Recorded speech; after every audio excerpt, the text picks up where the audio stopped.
რაც შეიძლება შორს. საჰაერო პორტზე წამოათენდათ. შენობის ფასადი პორტალით გრანდიოზული და შინაარსიანი ჩანდა. საერთო გადახურვა კოლონადას ეყრდნობოდა და ამის გამო გაამაყებული სვეტები ისეთი ამპარტანული კეკლუცობით იხვევდნენ სხეულზე მარმარილოსაგან გამომსჭვალავ ციაც, იფიქრებდით სპილოს სულისფერი გველების სრიალებენო, აღმა-დაღმა. თავი ჩაექინდრა ბიჭს, ღამისთებას ვერ იტანდა და თვლემდა. თანმხლები გემზა და საოცრად მერკანტილური იერსახის ყმაწვილი შორიახლო ჩამომსხდარიყვნენ და რული არ ეკარებოდათ. ნელ-ნელა ნება-ნება ტაატით თენდებოდა. ჯერ პირისფერი დაედო ზეცას, შემდეგ კი ღადარს დაემსგავსა. მეთოდურად იგლისებოდა ერთმანეთში კოსმიურ ფერთა გამა. ოკულტურ რიტუალებს მოგაგონებდათ მყისიერი დაბადება და გარდაცვალება პალიტრის ფერთა. მოულოდნელად კი გარდატეხა კრიზისმა იკლო და ეთერში ერთბაშად გამებდა რიჟრაჟი. დილით ადრიანად გაშლიდა მძლავრ ფრთებს გახევებული დანომრილი ფრინველი ნაცრისფერი ჩრდილოეთისკენ. საქმე კი ვერაფრით მოეგვარებინათ. სერგეი, как насчет дела? იმედიანად კითხა გემზამ მისკენ რუსული სიმსუბუქით მიმავალ თანატოლს. Наверно, сможем. არც კი შეჩერებულ ამ ფსონებთან ისე უპასუხა სერგეიმ და ისეთი შემპარავი ნაბიჯით ჩაიარა, დამნაშავე სიფრთხილეს, რომ ძალუც მხოლოდ. სერვალ, სანაძლე ოზდებ დღეს თუ აქედან არ დავტყდით ხვალ, ვირისაბანოში გაგიღიმებ მომხიბლავი თვალებით. მოგებული გაქვს. ხუმრობის ხასიათზე არ იყო დამქაში. ეს ადღაა. გაახსენდა უცებ რომ 4 იყვნენ და მზერით მყვინთავ ბიჭს გადააწყდა თუ არა დააყოლა. კაი დაბნეული ვინმეა, სოფლელია. არ ეტყობა, გაღიზიანდა რატომღაც გემზა. არ ღირდა მაგის საქმეში გარევა. გაგცემს, ბაცაცა თვალები გაუფართოვდა სერვალას. ისევ გამოჩნდა აჩქარებით მომავალი სერგეი, რომელსაც თავი მხრებში ჩაერგო და ტურასავით მოიწურწებოდა. აშკარად უკეთ იყო საქმე. სერგეი, ახლა სერვალამ გასახა კითხვით სავსე მოუთმელობით. ნუჩხავი ხარ, კრეტინო. გაანჩხლდა გემზა. ხალს ვერ ხედავ. ეს ვისთან მაქვს საქმე, შემოგაჩეჩებენ ამ ახალბედებს და უნანავე მერე. რამდენიმე წუთში 4-ვე დინჯი გამომეტყველებით მიუყვებოდა ტრაპს. გემზა ქერას გაუსწორდა და თვალი ჩაუკრა. რუსი მიხვდა რომ აქებდნენ და თვითკმაყოფილმა ჩაიღიმილა. სიძულვილის ზონა. ბუბინ ყურადღება არ მოადუნო. პეტროვი დაიხმარე. დანარჩენები სადეშმაკებში არიან. ერთიც არ გაგექცეთ, თორემ ტყავს გაგაცრობთ. სიკვდილს განატრებინებთ. უხთქვე კავკასიელო ღორებო. ბღაუდა მილიციის უფროსი და მისი ანიმალური გამომეტყველება ნებისმიერ ცხოველს შურით გახეთქავდა გულზე. მილიციას წრეში აზერბაიჯანელი სომეხი და ქართველი მამაკაცები მოემწყდია და არ ზოგავდა. რა დავაშავეთ, რა ხდება? რის ვაივაგლახით შეძლო ბიჭმა ხმის ამოღება. კვლელობა მოხდა კავკასიელებს ბრალდებად, გაეპასუხა გვერდით მდგომი. შემდეგი სიტყვები კი გამაყრუებელმა ყიჟინამ შთანთქა, მხოლოდ გაურკვეველმა კონსონანტებმა გაიჟღერეს სუსტად. უხამსი, უშმი, უცენზურო სიტყვებით გაიჟღინთა ტვინის ყოველი უჯრედი. ახლა ბიჭის ცოდნის სფეროც ამ ლექსიკით ამოიწურებოდა მხოლოდ.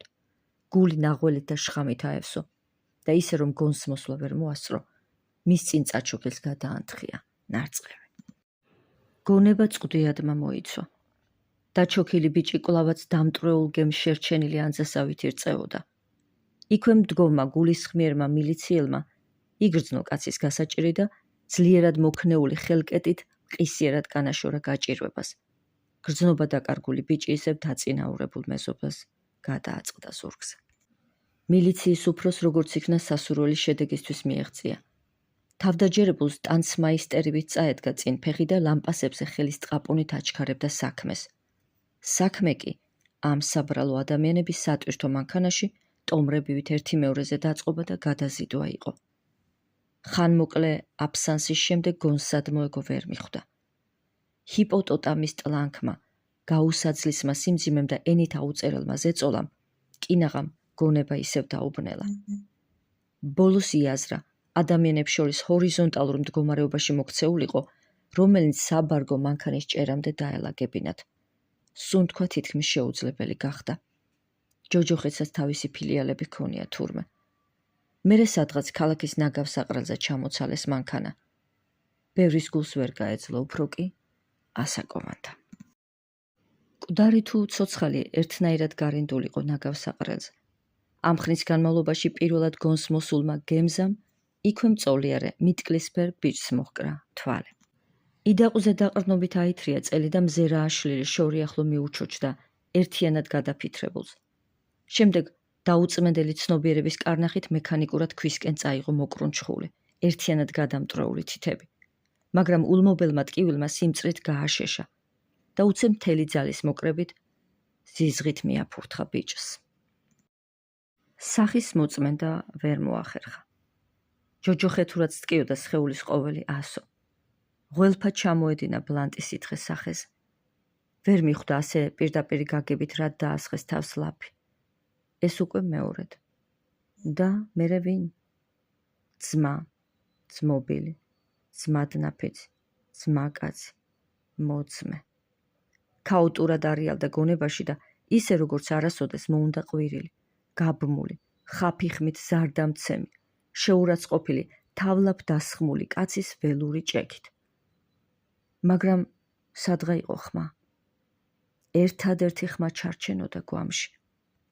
ძახილის მსგავსი და ისიც გახსენებად არ ღირდა ვგონებ. წერილი ნენის.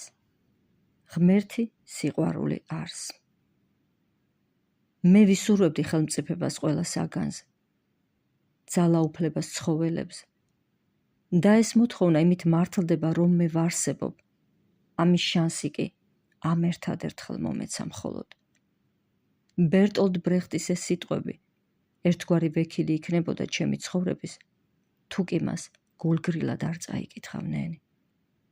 ახლა ჩვენთან ზამთარი აზარტშია შესული. ისიც ძალაუფლებაზე ფიქრობს. მან არა და მე კი ვიცი რა ხან მოკლია მისი ტრიუმფი. და თუ ნიშნს მომიგებ გეტყვი, რომ ვერც ბრეხტი გადაურჩებოდა ამაოების სარკაზმს, თუ რომ ოცნება ასრულებოდა. ფრინველთა რეემიგრაციის მსგავსად მეც ვუბრუნდები ვშიშობ რომ გვიან საკუთარ სხეულს. მერე მყარად ვდგებით ორივე მიწაზე, როგორც ამას შენიტყოდი და მატერიის მძაფრი შეგრძნებით ველოდებით ჩემს სასიკეთო ფერის ცვალებას. მაგრამ ამაოდ. მიწიერების მძაფრი შეგრძნება კარგახანია გაცრიატდა ჩემში. შენც კარგად გახსოვს ამ დაგვარებზე გეზელივით ნადირობდა ჩემი სული მრავალი წელი. ფრინველთა დაბრუნებაა მშვიდობიანი. მე კი დაბრუნება დაღუპვას მიქადის უთუოდ. ჩემგან მრავალი გიწუნებია და ამ ბოლოს ეს ფილოსოფოსობაც მომითმინო უნდა. პროზაულია მრავალი ჩივის. მთელი ცხოვრება ფილისტერებთან და მესჩანებთან მქონდაო საქმე. ის მესჩანი კი იგივეს ჩემზე ამბობს. დაიაკ საუკეთესო ერთია ნენი. თურმე ყველას თავისი სულელური სიმართლე აქვს ამ ქვეყნად. არ მიყვარს ზამთარი. და ის რაც არ მიყვარს მართლმსაჯულების უსამართლობასავით მოსჯარვია ჩემს არსებას. და მაინც ცხოვრება აკვიატებაა ვფიქრობ. ზამთარს გაზაფხულის თვალით უნდა შეხედო თურმე.